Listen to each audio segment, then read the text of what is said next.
Fala galerinha, mais ou menos, tudo belezeira? Mais um vídeo aqui pro canal, não tem esse canal, mais um vídeo da série de vídeos, aperte os cintos, é hora da viagem. E a viagem do vídeo de hoje, sobre os procedimentos pós-morte do Papa. Eu tava aqui pensando, você sabia que qualquer pessoa, absolutamente qualquer pessoa, tem a chance de ser Papa?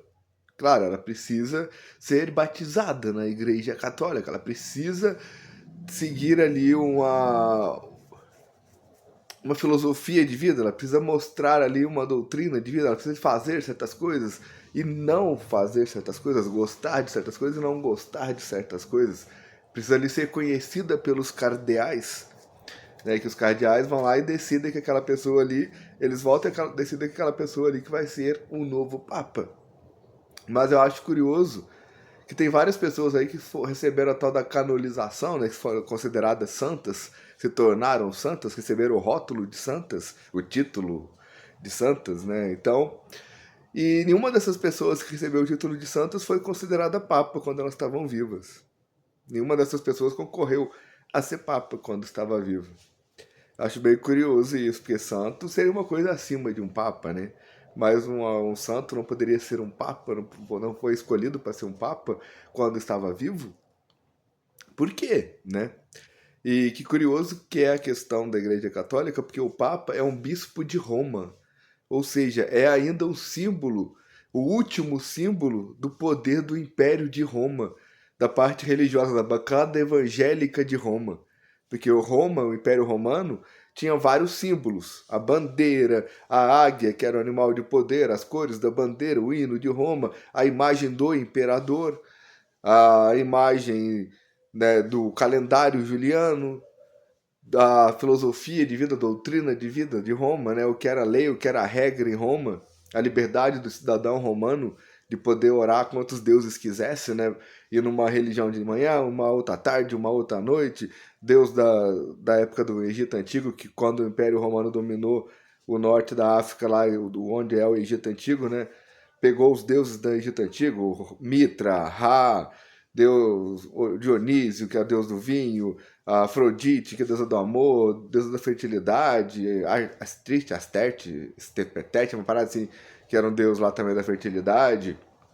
Vários deuses, pegou deuses lá da cultura viking, Odin, entre outros, pegou deuses lá da própria Grécia mesmo, né, da mitologia grega. Vários deuses podiam idolatrar todos, até que o anticristo chegou em um determinado momento e definiu que seria, a partir daquele momento, um único Deus, só poderia existir um único Deus. O falso profeta veio, o anticristo veio em nome do paz, do amor e tal, e decidiu que seria um único Deus, que o cidadão romano só poderia orar para um único Deus. E aí foi no fim do Império Romano, que aí essa mesma instituição que representava, que era o caminho, que ensinava tudo sobre esse Deus, né? Tudo que esse Deus gosta, tudo que esse Deus espera que a gente faça, precisa que a gente faça, para que esse Deus nos salve, que esse Deus nos ama de forma incondicional, mas para que ele nos salve, precisamos gostar de certas coisas, não gostar de outras coisas, fazer certas coisas, não fazer outras coisas, ser de um jeito e não ser de outro jeito, porque senão Deus vai castigar a gente, vai mandar a gente pro inferno, pro outro ser poderoso lá que existe, que é o capeta, que antes de ser capeta ele foi o anjo mais perfeito que teve, o anjo mais poderoso, mais bonito que teve, que foi criado pelas próprias mãos de Deus, que Deus criou o anjo para o anjo ser um anjo perfeito, mas aí esse anjo quis ser mais perfeito que Deus, e Deus não admitiu e expulsou ele para o inferno, e ele se tornou o capeta lá no inferno, que é uma criatura super poderosa, que tem poder para peitar Deus, né, e que tem poder para tentar outras criaturas, que fica testando a lealdade de outras criaturas a Deus para saber se consegue afastar essas outras criaturas de Deus ou não. E é uma criatura que não tem poder sobre a morte, não é uma criatura imortal, porque se Deus quiser, Deus mata o diabo com um piscar de olho, com um pensamento. Não precisa nem de piscar, estalar o dedo, piscar o olho, só pensar, Deus pensar que o diabo decide existir. Porque o diabo não tem poder sobre a morte, não tem poder sobre a vida. O diabo não cria a vida, só Deus cria a vida. Então, assim, as coerências, né, incoerências que foram impostas naquela época junto com o novo calendário. O calendário gregoriano, que representa o poder dessa instituição que impõe essas regras. que põe essas etiquetas, que fala que em nome de Deus, o que a gente precisa fazer em nome de Deus, o que temos que fazer para Deus nos salvar, nos perdoar, para mostrarmos para Deus que estamos com Deus, que estamos do lado de Deus, que amamos Deus, que respeitamos Deus, que idolatramos Deus, que agradecemos a Deus, e para isso temos que gostar de certa coisa, não gostar de certa coisa, fazer certa coisa, não fazer certa coisa, ser de certa forma e não ser de outra forma, de acordo com a intenção deles, de acordo com o conceito dessa instituição que assumiu o poder quando o último imperador de Roma morreu. O último imperador de Roma morreu, o último símbolo de Roma caiu, que foi o calendário juliano, o animal de poder de Roma, o hino de Roma, a bandeira de Roma, só ficou a parte da bancada evangélica de Roma no poder, ditando o que temos que fazer, o que não podemos fazer, como temos que ser, como não podemos ser, do que temos que gostar, do que não temos que gostar, para dessa forma demonstrar que estamos do lado de Deus, que amamos Deus, que respeitamos Deus, que tememos Deus, que agradecemos a Deus pela vida que a gente tem e por tudo mais. E aí temos que ser assim, bonzinhos para poder, depois de mortos, irmos para próximos de Deus. Para depois que morremos, Deus vir buscar a gente, para a gente não ficar vagando por aí, almas penadas, para a gente não ir para o inferno, ficar nas mãos desse outra criatura chamada diabo, que foi o próprio Deus que criou, só que Deus não criou para ser o diabo, Deus criou para ser um anjo perfeito, mas aí a criatura que era para ser perfeita deu defeito, se tornou o diabo, e aí fica testando a gente, tentando a gente para tentar nos afastar de Deus. Parece papo de maluco se a gente fala assim, não parece? Ou só eu que acho que parece um papo de maluco isso? Não sei. Mas quis compartilhar essas ideias, né, esses pensamentos aqui, por isso que a série de vídeos chama Aperte os Cintos, é hora da viagem. Viajar de uma forma que, tipo, tenha a maturidade suficiente para poder falar, para poder admitir que tudo que eu sei, tudo que eu tenho certeza que eu sei, tudo que eu acho que eu sei, pode estar errado, a história pode ter sido manipulada. E isso não afeta a fé, não afeta a crença, torna inclusive a história melhor ainda, torna Jesus, por exemplo, um ídolo muito mais idolatrável, porque ele sabia que ele estava sendo acusado de heresia por esse poder, por essa instituição, pela bancada evangélica da época do Império Romano, que tinha poder, que estava ganhando poder e influência junto ao imperador, né, junto a Pilatos, que era um governador que governava uma região em nome do Senhor e dono de todas as terras, o imperador. E aí essa instituição tinha o poder de falar assim que para você agradar a Deus, para você seguir a Deus, para você ser um cidadão de bem, você tem que seguir essas regras, essas leis, tem que gostar disso, não pode gostar daquilo, tem que ser dessa forma, não pode ser dessa, tem que fazer isso, só pode rezar para um Deus, só nós somos o caminho para esse Deus. E aí quem desobedecer é herege. E aí acusava as pessoas de heresia, acusaram Jesus de heresia. E heresia era um crime pior que assassinato. Tanto que o povo, quando Pilatos falou, que Pilatos conversou com Jesus, falou para o povo, Jesus é cidadão romano livre, não tem pecados, não tem crimes. Mas mesmo assim o cidadão romano quis escolher o quê?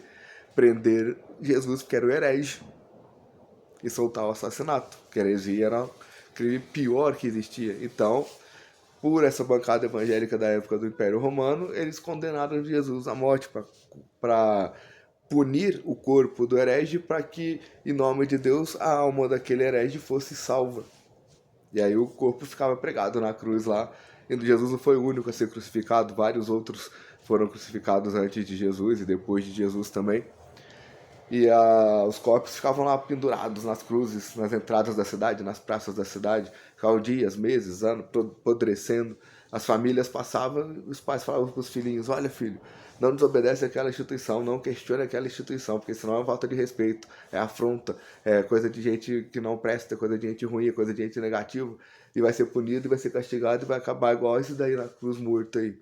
Então não desobedeça, sempre aceite como verdade absoluta tudo que aquela instituição falar, que a regra é aquela, que a lei é aquela, que o certo é isso, que o errado é aquilo, que você tem que gostar disso, que você não pode gostar daquilo, que você tem que fazer isso, que você não pode fazer aquilo, que você tem que ser dessa forma, você não pode ser dessa forma. Tem que seguir tudo ao pé da letra do que aquela instituição fala, porque aquela instituição é que está no poder, criando as regras e leis, com base no que eles querem ali, no que eles dizem que é a verdade absoluta e o melhor para todos, que eles têm ali o conhecimento do que Deus quer da gente, do que Deus espera da gente, do que a gente precisa fazer para Deus nos salvar, para Deus estar junto com a gente. Tudo para controlar a população. Não fica muito óbvio isso? Ou será que é uma afronta de desrespeito, uma coisa ruim questionar, pensar nisso? É papo de maluco? Tire suas próprias conclusões. Né? Então, estava pensando a questão do Papa, voltando para finalizar o vídeo. Como deveria ser a eleição papal? Como deveria ser a eleição para o Papa? Né? Os cardeais lá deveriam estar dia 9 às 5 horas da tarde. Os cardeais chegam já com o papelzinho escrito lá, o nome que eles vão votar. E aí eles depositam o papelzinho na urna e pronto. Aí eles vão lá e pegam, depois que todos depositarem o papelzinho na urna, que só os cardeais têm o poder de votar para escolher quem vai ser o Papa. Então eles vão lá, colocam o nome de alguém na urna, não existem candidatos. Cada cardeal escolhe ali seu candidato. Cada cardeal vendo que o Papa morreu já começa a pensar em quem que ele vai votar para ser o próximo Papa.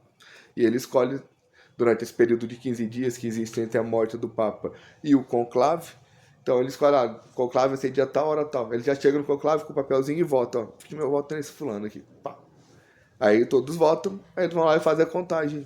Ver se tem alguém que foi votado mais de uma vez, mais de 2 vezes, quem teve mais voto, quem não teve. Ver se cada um teve um voto. E aí vão fazendo uma eliminatória, tipo uma oitava de final, um chaveamento, né, de oitava de final, de quarta de final, de semifinal, de final. Aí vão fazendo várias eleições, né, escolhe algum critério para passar algum de fase e para outros não passarem de fase das oitavas para quartas, enfim. Número de votos ou outros critérios de questão de conhecimento, né, do que eles querem escolher lá dentro da instituição deles e pronto. Uma coisa mais justa, né? Não ter candidatos. Porque o que acontece hoje, as pessoas podem ser candidatos, podem se candidatar a receber o voto para serem papas. Qualquer um pode ser o papa desde que tenha desde que os cardeais que têm o poder de votar no papa conheçam essa pessoa, aprovem essa pessoa, julguem essa pessoa pelos conceitos que eles têm do que a instituição precisa como que uma pessoa ter para assumir aquele cargo de papa, e aí votem nessa pessoa de acordo com o que eles entendem que são os critérios necessários para que uma pessoa assuma esse poder de ser o papa. Porque é um cargo vitalício, mas pode renunciar igual o papa renunciou.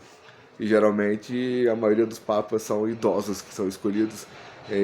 Quase nunca escolhido um papa jovem, não sei porquê, não sei qual que tá. Dizem que não tem problema, que um jovem poderia ser papa, que uma criança poderia ser papa se fosse escolhida pelos cardeais, mas ao longo da história, desde aquela época do Império Romano até hoje, nunca escolheram.